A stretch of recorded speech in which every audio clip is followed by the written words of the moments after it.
Bon, si le nazisme avait gagné, je ne peux pas imaginer. Mais j'imagine, vous savez que les gens ne respectaient pas le noir. Jusqu'à aujourd'hui, ça continue.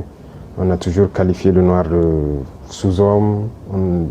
Certains nous voyaient comme des animaux, en fait. Vous avez suivi les histoires de la colonisation, de l'esclavage.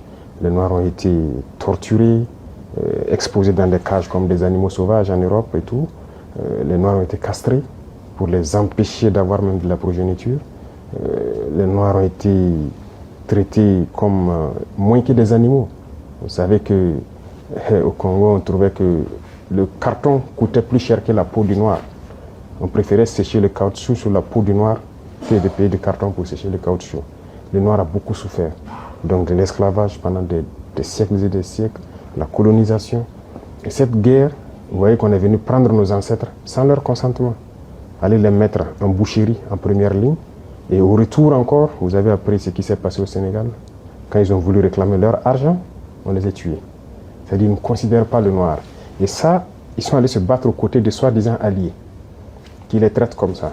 Mais imaginez si c'est le nazisme qui avait gagné. Ça allait être une catastrophe. Donc voilà pourquoi j'ai dit que c'était une lutte à mener. C'était une vraie folie dans le monde. C'était une lutte à mener et l'Afrique a participé.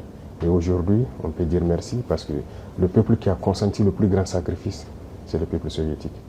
Personne n'a perdu autant d'hommes, personne n'a connu autant de destruction pendant la guerre que le peuple soviétique. Donc nous sommes reconnaissants et je pense que c'était nécessaire pour que le monde soit aujourd'hui et que l'Afrique aussi puisse espérer continuer.